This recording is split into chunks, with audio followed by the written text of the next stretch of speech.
ይህን አባት በሰላም ከሆስፒታል ወጥተው ጤናቸው በተወሰነ መንገድ ተመልሷል። ይህን አባት አቶ መስፍንን ከልብ አመሰገኑ። ተምቹ ሁሉንም መረጃ ለወይዘሮ ሜላት ነገራት። ነገር ግን ወይዘሮ ሜላት በፍጹም ልታምን አልፈለገችም። ገንዘብ ፈልገው ነው ብላ ስለምታስብ እቤት ይዟቸው ሄደ። አቶ መስፍን ሰላም ሰላም የቻናል ቤተሰቦች እንዴት ናችሁ? ሰላማችሁ ብዝት ይበልልኝ። ላይክ ሰብስክራይብ ለምታደርጉኝ ከልብ እያመሰገንኩኝ አሁንም ላይክ ሰብስክራይብ አድርጉኝ። በጣም ነው የማመሰግነው ከልብ። አቶ መስፍን ታሪክ ሰራ።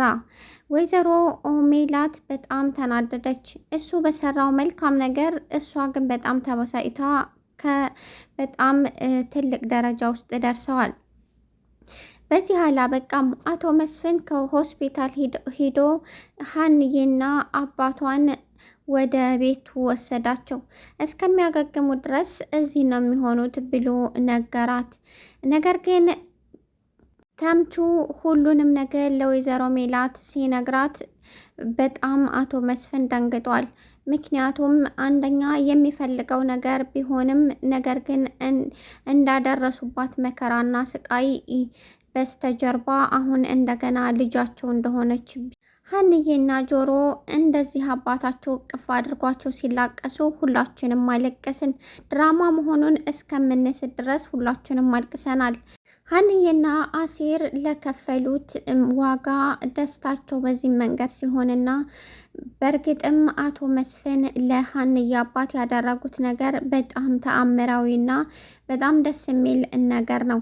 እንደሰማችሁት እናታችሁ በምታደርገው ነገር እናንተ ወደ ልጅ ስለሚደርስ እናንተ ልትከፍሉ አይገባም። ስለዚህ እኔ ደግሞ እስከ ዛሬ እሷ እንዳታዝንና እንዳትቀየም ብዬ ነበር። ነገር ግን አሁን የሀንዬን አባት ማሳከም አለብኝ ሲላት ሰላምዬ መቆምና መቀመጫዋ ነበር የጠፋት። በደስታ የምታደርገው ጠፋት። እውነትህን ነው እያለች ማቀፍ ጀመረች። የሰላምዬ አባት በጣም አስተዋይና ደስ የሚል ነው። ዶክተሩን ሂዶ ሳናግረው ዶክተሩ ደግሞ መሳለቅና አንዳንድ ነገሮችን አለ። በእርግጥ ዶክተሩ ለገንዘብ ብሎ ምን ያህል ምንም የትም ድንበር እንደሚያልፍና ያ ሁላ የተገዛው መድኃኒት ሀንዬ የተጠራጠረችው የሆነ ነገር አለ እንዳለችው ሁሉ መድኃኒቱ የተረፈውን ብር የተረፈው 400,000 ብር ዶክተሩ እንዲወስድ እየተደረገው ነው። እንደገና ደግሞ የበፊቱንም ክፍያ አድርጎ አቶ መስፍን ተመልሶ ደግሞ አሁን ላይ ያወጣው ወጪ ይሄ ነው ብሎ ተጨማሪ ገንዘብ ጠይቋል ዶክተሩ። ምክንያቱም ለገንዘብ ሲባል ምንም ከማድረግ ወደኋላ ስለማይል ሰላምዬና ምላሴ በጣም ደስ አላቸው። የሀንዬ አባት ተሽሏቸው ሀንዬ እንደዚህ ፈገግ ብላ ሲያዋት በጣም ተደሰቱ። ሰላምዬ የአንቺ አባት እኮ መታደል ነው፣ እንዳንቺ አይነት አባት በኖረኝ ብዬ እንዳልመኝ የኔም አባት በጣም መልካም እና አስተዋይ ነው። እናም አንቺ እንደዚህ ደስ ብሎች ስላየውሽ ደስ ብሎኛል ብላ ተቃቀፉ። የሀንዬ አባት አቶ መስፍንን ከልብ አመሰግናለሁ ብለው በጣም ጎንበስ ብለው አመሰገኑ። አቶ መስፍን ምንም ማለት አይደለም ብሎ ተቃቀፉ። አሲር በጣም ተናዶ ተምቹን እንዳያችሁት በጣም ደብድቦታል። አሁን ላይ የት እንደጣለውና ደብድቦ የት እንደጣለው ምንም አይታወቅም። ምክንያቱም ግዴታ እሱ ማወቅ ያለበት ነገር ምንም ነገር ከማድረግ ወደ ኋላ እንደማይል ነው ተምቹ። ምክንያቱም እሱም መረጃውን ለሀንዬና ወይም ለሀና እናት እንደሚያደርስ እንደምንም ከምንም እና ከማንም በላይ ተሯሩጦ እሱ ሀናን ማትረፍ እንዳለበትና ከቤተሰቦቿ ማገናኘት እንዳለበት ከራሱ ጋራ መክሯል። ነገር ግን አሴር እጣለበት ቦታ ተመልሶ ሲሄድ አጣው። በጣም ነው የደነገጠው። አንድ ነገር ሆኖ እንዳይሆን ብሎ ፈራ።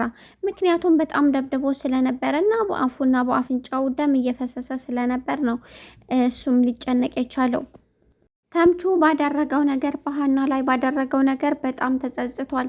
ነገር ግን የአሴር ጥፋቱ ሁላችሁም አዳምጡኝና ማዳመጥና ቢያንስ የሆነውን ነገር ማዳመጥ ሲገባው በንዴት እንደዛ መደብደብ አልነበረበትም።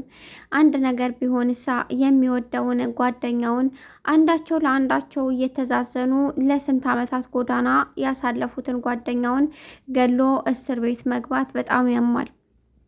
ተምቹን እንደምንም ሰዎች አንስተው ወደ ሆስፒታል አስገብተው የተወሰነ ነገር ከተሻለው በኋላ ተነስቶ አሁንም ወይ ለሀንዬ አለበለዛ ለእናቷ እናገራለሁ ብሎ ሁሉንም መረጃዎችን ይዞ ወደ ሰላምዬ እናት ጋር መጥቶ ነበር።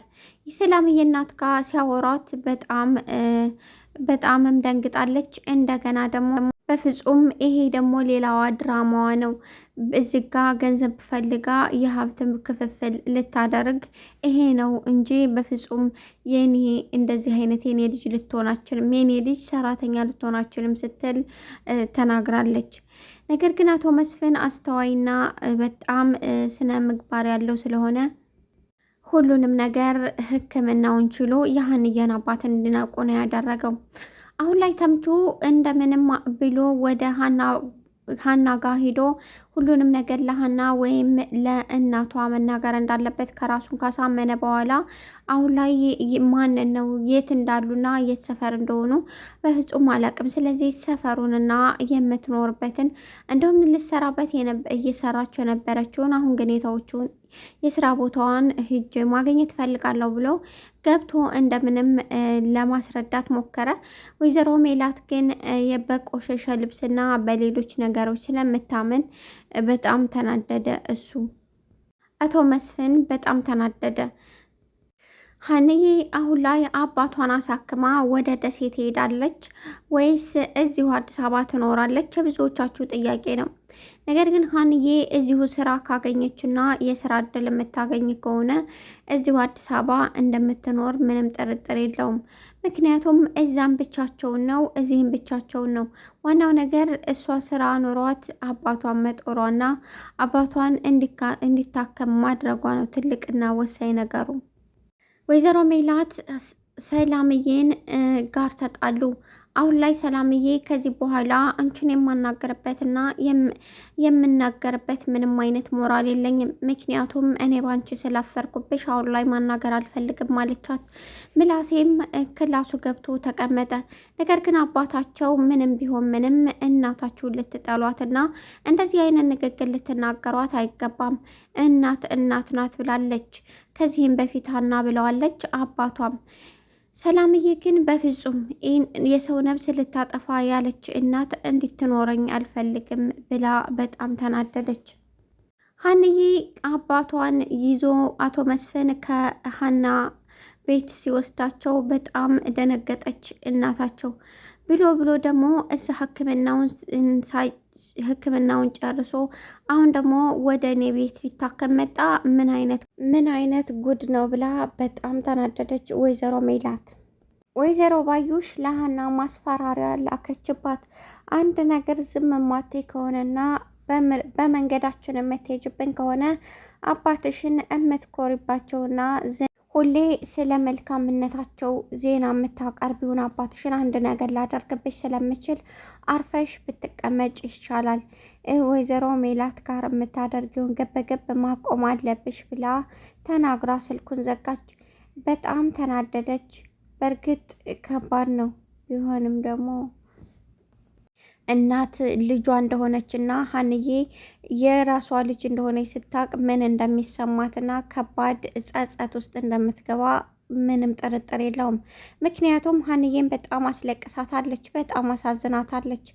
ያላደረገቻት አንድም ነገር የለም፣ ሁሉንም ነገር አድርጋታለች።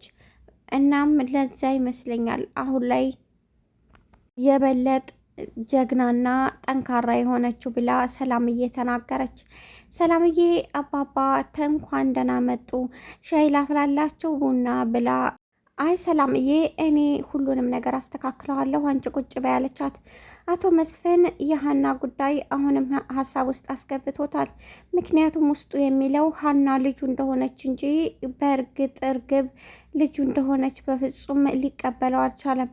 ይሄ ብቻ አይደለም፣ ወይዘሮ ሜላትም እንደዚህ ነው የምትለው። እኔ ግራ ግብት ይለኝ። አሲርና ጆሮ ታርቀው አሁን ምን ማድረግ እንዳለባቸውና ገንዘቡን ለሕክምናው ለአባትህ ሕክምና አንተ ስትጨነቅ ሳይህ ይህን ያህል ገንዘብ የሚሰጡኝ ከሆነ ለምን ወንድሜን አረዳውም ብዬ ነው ይሄን ያደረኩት አለው። አሲርም በጣም ተናደደ። የደበደበበት ምክንያት አሳዘነው። ምክንያቱም ለሱና ለሀንዬ ብሎ ነው እዚህ ውስጥ የገባው ሲል ተናገረ። ውድና የተከበራችሁ የቻናል ቤተሰቦች ለነበረኝ ቆይታ እዚህ እየቆየሁኝ በያላችሁበት አላህ ይጠብቃችሁ።